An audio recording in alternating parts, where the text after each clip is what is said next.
Hello and welcome. I am Dr. Rohitashu Chaudhary, Associate Professor in Botany, Government Junior College, Bikaner. In this presentation, I will discuss general properties of oligosaccharides. इस प्रस्तुतिकरण में मैं oligosaccharides के सामान्य लक्षणों के बारे में Oligosaccharides consist of more than one but fewer number of monosaccharide molecules. The number of monosaccharide molecules may range from 2 to 10 molecules, and these monosaccharide molecules are linked together by glycosidic bonds. Oligosaccharides में कुछ monosaccharide अणु उपस्थित होते हैं या इनका निर्माण कुछ मोनोसैकेराइड अणुओं के परस्पर संघनन से होता है। सामान्यतः ओलिगोसैकेराइड्स में मोनोसैकेराइड अणुओं की या इकाइयों की संख्या 2 से लेकर 10 तक होती है, जो कि परस्पर ग्लाइकोसाइडिक बंधों के द्वारा जुड़े होते हैं। Upon hydrolysis, they yield either only one type or more than one type of monosaccharide units. Oligosaccharides का जल अपघटन करने पर उनसे या तो केवल एक ही प्रकार का मोनोसैकेराइड प्राप्त होता है या एक से अधिक प्रकार के मोनोसैकेराइड इकाइयां भी प्राप्त हो सकती है।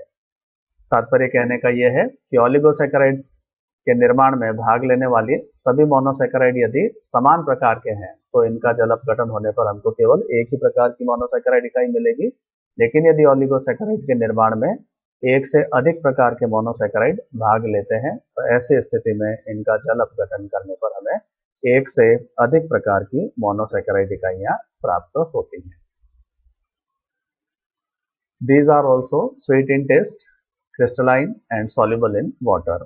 मोनोसैकेराइड्स की भांति यह भी स्वाद में मीठे होते हैं। इनका भी क्रिस्टलीकरण किया जा सकता है, क्रिस्टलीकृत रूप में इनको प्राप्त किया जा सकता है और छोटे आकार के कारण यह भी जल में घुलनशील होते हैं।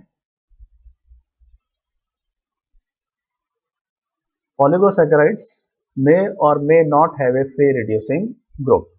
Oligosaccharides में एक मुक्त अपचायक समूह उपस्थित हो भी सकता है या अनुपस्थित भी हो सकता है, because it may be used in glycosidic bond formation. क्योंकि अपचायक समूह का उपयोग ग्लाइकोसाइडिक बंध के निर्माण में हो सकता है। तो यदि अपचायक समूह यानी एल्डिहाइड समूह या कीटोन समूह जो कि रिड्यूसिंग ग्रुप होता है मोनोसैकेराइड्स के अंदर, वह ग्लाइकोसाइडिक बंध के निर्माण में प्रयुक्त हो जाते हैं या उपयोग में आते हैं, यानी एल्डिहाइड समूह का कार्बन या कीटोन समूह का कार्बन ग्लाइकोसाइडिक बंध के निर्माण में उन पर उपस्थित हाइड्रोक्सिल समूह भाग में लेते हैं, तो ऐसे स्थिति में मुक्त एल्डिहाइड समूह या कीटोन समूह ओलिगोसैकेराइड में उपस्थित नहीं होता है। And on this basis, oligosaccharides may or may not be reducing in nature. और इस आधार पर जो oligosaccharides हैं उनमें अपचायक गुण उपस्थित हो भी सकता है या यह अपचायक गुण रहित भी हो सकते हैं। अर्थात यदि अपचायक समूह ग्लाइकोसाइडिक बंध के निर्माण में भाग ले लेता है, जितने भी मोनोसैकेराइड उपस्थित हैं उन सभी के अपचायक समूह ग्लाइकोसाइडिक बंध के निर्माण में प्रयुक्त हो जाते हैं, तो ऐसे स्थिति में फिर इन ओलिगोसैकेराइड में अपचायक गुण उपस्थित नहीं होगा यानी यह नॉन रिड्यूसिंग होंगे। लेकिन यदि ओलिगोसैकेराइड में से एक या एक से अधिक मोनोसैकेराइड इकाइयों में मुक्त अपचायक समूह उपस्थित है, एल्डिहाइड समूह के रूप में या कीटोन समूह के रूप में, तो ऐसे स्थिति के अंदर यह ओलिगोसैकेराइड भी अपचायक गुण युक्त होते हैं, इनमें रिड्यूसिंग प्रॉपर्टी पाई जाती है। For example, lactose is a reducing sugar. उदाहरण के लिए लैक्टोज एक अपचायक शर्करा है या अपचायक डाइसैकेराइड या ओलिगोसैकेराइड है, क्योंकि इसमें गैलेक्टोज में उपस्थित जो अपचायक समूह है यानी जो कार्बन नंबर 1 पर एल्डिहाइड समूह उपस्थित होता है वह तो ग्लाइकोसाइडिक बंध के निर्माण में प्रयुक्त हो जाता है, लेकिन जो ग्लूकोज में अपचायक केंद्र होता है यानी कार्बन नंबर 1 पर यहाँ जो एल्डिहाइड समूह उपस्थित होता है वह ग्लाइकोसाइडिक बंध के निर्माण में प्रयुक्त नहीं होता है और इसके मुक्त रूप से उपस्थित होने के कारण, यहाँ पर एल्डिहाइड समूह के मुक्त रूप से उपस्थित होने के कारण लैक्टोज में अपचायक गुण विद्यमान रहता है। यह एक रिड्यूसिंग शुगर होती है, अपचायक शर्करा होती है। इन lactose the reducing group, that is aldehyde group present in glucose molecule, is present in free state, and this confers reducing property to lactose molecule. Although the reducing group present in galactose is used in glycosidic bond formation, but still one reducing group at carbon number 1 in glucose molecule is present, and which confers reducing property to lactose molecule. Contrary to this, sucrose is a non-reducing ऑलिगोसैकेराइड। इसके विपरीत यदि हम sucrose की संरचना देखें तो वह एक अपचायक शर्करा है, यानी इसमें अपचायक गुण विद्यमान नहीं होता। सुक्रोज का निर्माण ग्लूकोज और फ्रक्टोज के ग्लाइकोसाइडिक बंध के द्वारा जुड़ने से होता है। ग्लूकोज में अपचायक केंद्र कार्बन नंबर 1 पर होता है और फ्रक्टोज में अपचायक केंद्र कार्बन नंबर 2 पर होता है, क्योंकि यह एक कीटो शर्करा है। और सुक्रोज के निर्माण में ग्लूकोज का कार्बन नंबर 1 और फ्रक्टोज का कार्बन नंबर 2 दोनों ही ग्लाइकोसाइडिक बंध के निर्माण में प्रयुक्त हो जाते हैं। In formation of sucrose, the reducing centres of both glucose and fructose are used in glycosidic bond formation, that is carbon number 1 of glucose molecule and carbon number 2 of fructose molecules, and as a result in sucrose there is no free reducing group present. और इस कारण से sucrose के अणु में कोई भी अपचायक समूह उपस्थित नहीं होता है, मुक्त अपचायक समूह उपस्थित नहीं होता है, and therefore sucrose is a non reducing oligosaccharide. और इस कारण से सुक्रोज जो है वह एक अपचायक शर्करा होती है, इसमें अपचायक गुण नहीं पाया जाता, यह non reducing. Two types of glycosidic bonds are found in carbohydrates. Carbohydrates में दो प्रकार के ग्लाइकोसाइडिक बंध पाए जा सकते हैं। First is O-glycosidic bond which is represented as COC bond। पहला प्रकार जो ग्लाइकोसाइडिक बंध का है वह O-glycosidic बंध, जिसे COC बंध के रूप में निरूपित किया जाता है। This is formed by condensation between two hydroxyl group attached to carbon atoms of two separate monosaccharides। इस प्रकार के ग्लाइकोसाइडिक बंध का निर्माण यानी COC ग्लाइकोसाइडिक बंध का निर्माण तब होता है जब जिन दो मोनोसैकेराइड इकाइयों के बीच में ग्लाइकोसाइडिक बॉन्ड का फॉर्मेशन हो रहा है, और ग्लाइकोसाइडिक बॉन्ड के फॉर्मेशन में जो कार्बन एटम्स इन अलग अलग मोनोसैकेराइड इकाइयों के काम में आ रहे हैं, उन दोनों पर ही हाइड्रोक्सिल समूह उपस्थित होता है, और इन हाइड्रोक्सिल समूह के संगठन से एक जल का अणु निकल जाता है और यह दोनों कार्बन परमाणु परस्पर COC बंध के द्वारा या ग्लाइकोसाइडिक बंध के द्वारा जुड़ जाते हैं। तो यहाँ पर इसको हम देख सकते हैं, this is carbon atom of one monosaccharide, this is carbon atom of another monosaccharide, and both have a hydroxyl group present. So this hydroxyl group of two carbon atoms, these hydroxyl group of these two different carbon atoms undergo condensation। तो यहाँ पर जो संघनन होता है वह इन दो hydroxyl समूहों के बीच होता है, जो कि दो अलग अलग मोनोसैकेराइड के कार्बन परमाणुओं से जुड़े हैं। एक जल का अणु निकल जाता है और यह दोनों कार्बन परमाणु परस्पर ऑक्सीजन के द्वारा जुड़ जाते हैं, अर्थात COC प्रकार के ग्लाइकोसाइडिक बंध का निर्माण हो जाता है और एक जल का अणु रिलीज हो जाता है।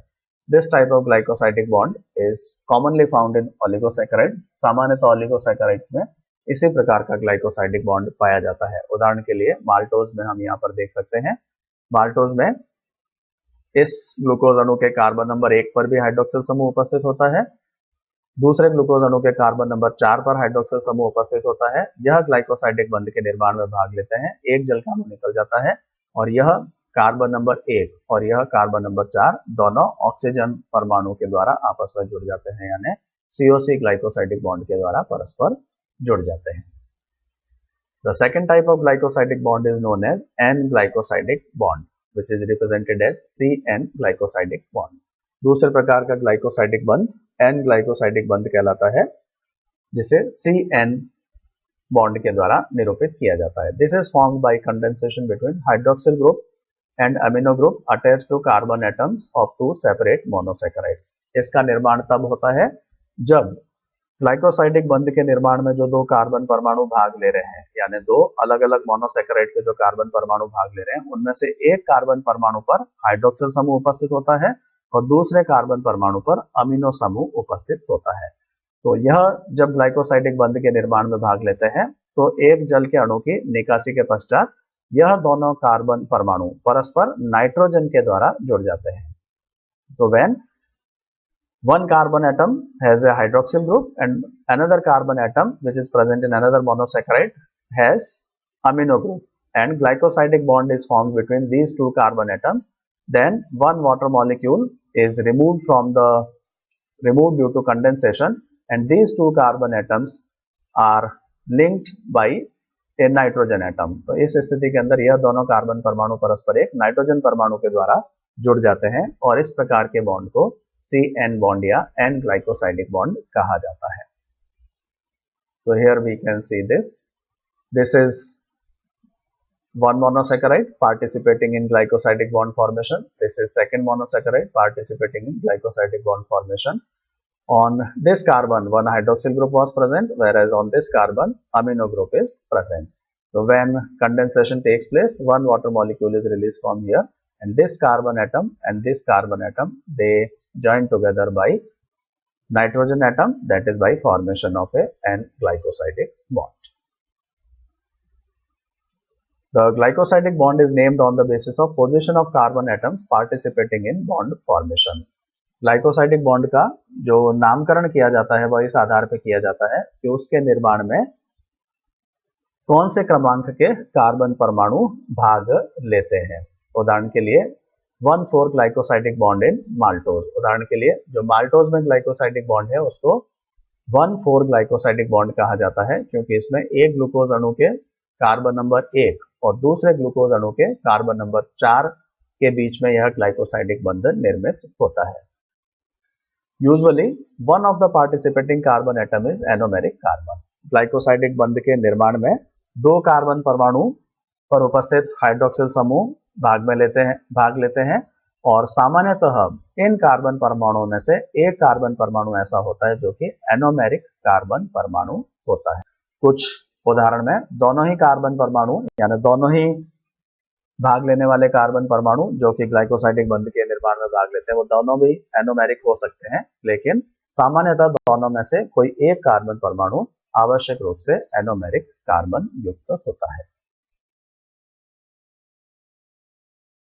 Depending upon the number of monosaccharide molecules present in oligosaccharides, they are grouped in following categories. Oligosaccharides के निर्माण में भाग लेने वाली मोनोसैकेराइड इकाइयों की संख्या के आधार पर, यानी ओलिगोसैकेराइड के निर्माण में कितने मोनोसैकेराइड इकाइयां भाग ले रही है उनकी संख्या के आधार पर इन्हें निम्न श्रेणियों में विभक्त किया जा सकता है। These categories are disaccharides, trisaccharides, tetrasaccharides and pentasaccharides। तो यह होते हैं डाइसैकेराइड, ट्राइसैकेराइड, टेट्रासैकेराइड और पेंटासैकेराइड। जैसा कि नाम से पता चलता है, डाइसैकेराइड दो मोनोसैकेराइड इकाइयों के कंडेंसेशन से बनते हैं। Disaccharides are formed by condensation of two monosaccharide units. Similarly tri, tetra and pentasaccharides are formed by condensation of 3, 4 and 5 monosaccharide units respectively. इसी प्रकार से ट्राइसैकेराइड्स, टेट्रासैकेराइड्स और पेंटासैकेराइड्स का निर्माण क्रमशः 3, 4 और 5 मोनोसैकेराइड इकाइयों के परस्पर संगठन के द्वारा होता है। The molecular formula of tri, tetra and pentasaccharides are also given here. The general molecular formula of disaccharide will be C12H22O11, for trisaccharide C18H32O16। इसी प्रकार से टेट्रासैकेराइड का सामान्य अणुसूत्र होगा C24H42O21 और पेंटासैकेराइड का C30H52O26। साथ में इन सभी के उदाहरण भी दिए गए हैं। सुक्रोज, माल्टोज, लैक्टोज आदि डाइसैकेराइड्स के एग्जाम्पल हैं। रेफिनोज, जेनशिनोज ट्राइसैकेराइड्स के, stachyose is a tetrasaccharide and verbascose is a pentasaccharide. So this is all about general properties of oligosaccharides. In next presentation, I will discuss nomenclature of disaccharides. Thanks for watching.